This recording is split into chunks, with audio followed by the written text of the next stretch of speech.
Have you ever felt the cold, suffocating weight of being utterly forgotten by the world, abandoned in a dark place where justice seems like a distant illusion? It is a profound human agony to do what is right, only to be rewarded with cruelty and silence. Yet within the deepest shadows of isolation, a silent and sovereign work is often unfolding. The story of Joseph is a testament to this very mystery, a journey that examines how a favored son endured unimaginable betrayal to become a vessel of divine deliverance.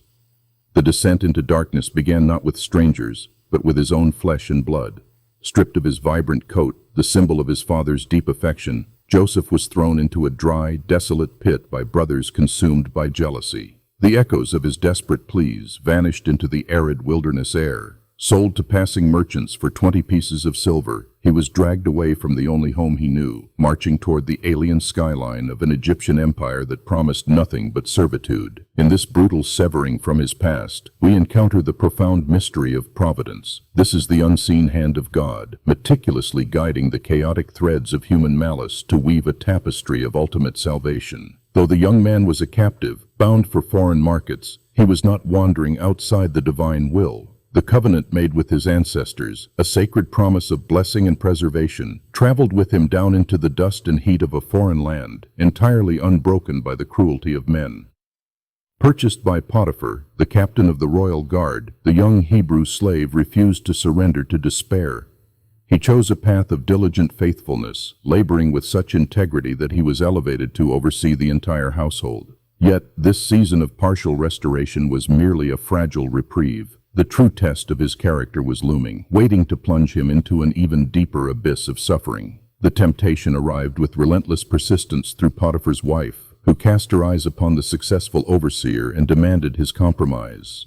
Day after day, she offered him an illicit path to earthly comfort and temporary power. To refuse her was to risk everything he had painstakingly rebuilt. Yet his response was anchored not in fear of his earthly master, but in a profound reverence for his heavenly Creator, declaring that he could not commit such great wickedness and sin against God.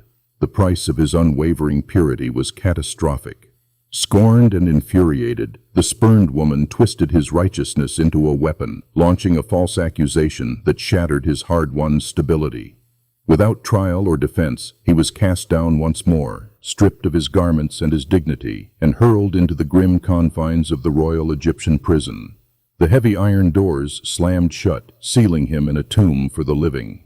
Here lies the agonizing paradox of righteous suffering. He had honored his master, fled from sin, and upheld his integrity, yet his reward was a damp, lightless dungeon. It is a moment that shatters the fragile human assumption that good deeds guarantee immediate earthly blessings. In the suffocating gloom of the cell, the temptation to abandon his faith, to curse the heavens for his unjust punishment, must have been overwhelming. But the divine presence is not confined by stone walls or iron bars. As it is written in Genesis 39:20-21, Joseph's master took him and put him into the prison, but the Lord was with him and showed him steadfast love. This is the essence of grace, an unmerited, sustaining favor that breathes life into the driest bones. God did not immediately shatter the chains, but he stepped into the cell, granting the prisoner favor in the eyes of the weary dungeon keeper. The passage of time in captivity is a quiet, soul-crushing torment. Days bled into weeks, and weeks dissolved into years. The vibrant dreams of his youth, visions of sheaves of wheat and stars bowing down, must have felt like cruel mockeries in the oppressive silence. The psychological weight of being utterly forgotten by the world above pressed down upon him, testing the very limits of human endurance and spiritual fortitude. Yet, instead of turning inward with bitterness, the captive chose the agonizingly beautiful path of continued service. He tended to his fellow prisoners, bringing order and fleeting comfort to a place of despair. This prolonged period of suffering was the hidden crucible of sanctification. The refining fire of the dungeon was burning away the remnants of youthful pride, forging a resilient, deeply empathetic leader who would one day be entrusted with the survival of nations. The monotony of the prison was eventually broken by the arrival of two high-ranking officials. Pharaoh's butler and baker had fallen out of favor, cast into the very same darkness. One morning, the Hebrew prisoner noticed their profound distress, a despair born of vivid, uninterpretable dreams. In a place where self-preservation ruled, he paused to ask why their faces were so downcast, offering a compassionate ear to those who shared his confinement. When they shared their nocturnal visions, he did not rely on the mystical arts of the surrounding culture or his own human intellect.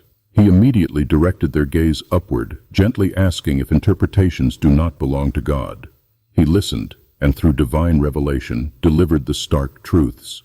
The baker would face execution, while the butler would be fully restored to his prestigious position beside the throne. As the restored official departed the prison, stepping back into the warm sunlight and the luxuries of the palace, a single desperate plea followed him. Joseph asked only to be remembered, to have his unjust captivity mentioned to the ruler. But the butler, swept up in the relief of his own salvation, entirely forgot the man left behind in the shadows. The silence that followed was perhaps the most devastating blow of all. The crushing weight of dashed hopes introduces us to the agonizing necessity of the divine weight. Human urgency screams for immediate rescue, for swift vindication against false accusers. Yet, the timing of heaven operates on a vastly different scale, orchestrating events across continents and years. If deliverance had come at that very moment, the young Hebrew might have simply fled back to Canaan, missing the monumental destiny that was still being prepared. Unjust suffering, when endured with faith, strips away the illusion of self-reliance. In those silent, forgotten years, every earthly crutch was violently removed. The prisoner could not depend on his family, his hard work, his moral purity, or the promises of a rescued official. He was left with nothing but an absolute, naked dependence on the divine covenant, learning to trust the character of God when the circumstances of life offered no comfort. We must pause and examine our own seasons of seemingly endless waiting. When the prayers go unanswered, when the betrayal is deep, and when the world moves on without us, the temptation is to believe we have been abandoned. But the silent years are rarely dormant years. Like a seed buried deep beneath the winter soil, the most profound spiritual growth occurs in the dark, hidden from the eyes of men, nurtured only by the unseen hand of the Creator. 2 full, agonizing years passed in the quiet despair of the dungeon. The echoes of that desperate plea for remembrance had long faded. Then, the sovereign timeline abruptly intersected with human history once more.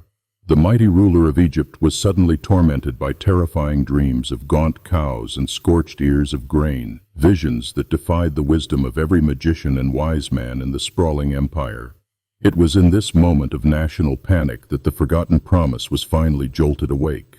The butler spoke of the Hebrew youth in the prison who possessed the Spirit of God. The transition was breathtakingly swift. Hastily shaved, given clean garments, and rushed from the damp dungeon, the prisoner suddenly found himself standing in the blinding opulence of the royal court, face to face with Pharaoh, the most powerful man on earth. Standing before the throne, the ultimate test of his forged character emerged. The monarch offered him an extraordinary compliment, suggesting that the prisoner himself possessed the power to understand mysteries. After years of suffering, it would have been so easy to claim the glory, to leverage his gift for personal freedom. Instead, he immediately deflected the praise, declaring that it is not in him, but that God will give Pharaoh a favorable answer. He revealed the divine warning of coming famine and offered a wise plan for national survival. In a single, sweeping decree, the monarch removed his signet ring and placed it on the hand of the former slave. The man who had been stripped of his coat, stripped of his dignity, and buried in an Egyptian prison, was suddenly arrayed in garments of fine linen, elevated to prime minister, second only to the throne itself. This breathtaking reversal is a vivid portrait of redemption. It is the divine act of buying back what was lost, taking the very instruments of suffering and repurposing them for glorious salvation. The pit, the false accusation, and the chains were not random accidents. They were the severe mercies that positioned him precisely where he needed to be. God did not merely rescue him from the pain, he used the pain to forge a savior for the nations. Years later, when the prophesied famine ravaged the ancient world, those same brothers who had sold him into slavery stood before him, trembling and unrecognized. The ultimate realization of God's overarching plan was unveiled not in an act of vengeful destruction, but in a profound, weeping reconciliation. The immense power he now wielded was used to preserve the very family that had betrayed him, ensuring the survival of the covenant lineage. The culmination of this lifelong trial is captured in a single, breathtaking declaration of faith. As it is written in Genesis 50-20, addressing his terrified brothers, he said, "As for you, you meant evil against me, but God meant it for good, to bring it about that many people should be kept alive, as they are today." This is the triumphant anthem of the redeemed soul, recognizing that human malice is ultimately subservient to divine providence. The enduring legacy of this narrative reaches far beyond the sands of ancient Egypt. It speaks directly to the modern believer, navigating the disorienting landscapes of betrayal and unjust suffering. When the innocent are slandered, when integrity is met with punishment, and when the night season stretches on without relief, the life of this faithful servant stands as a towering beacon of hope.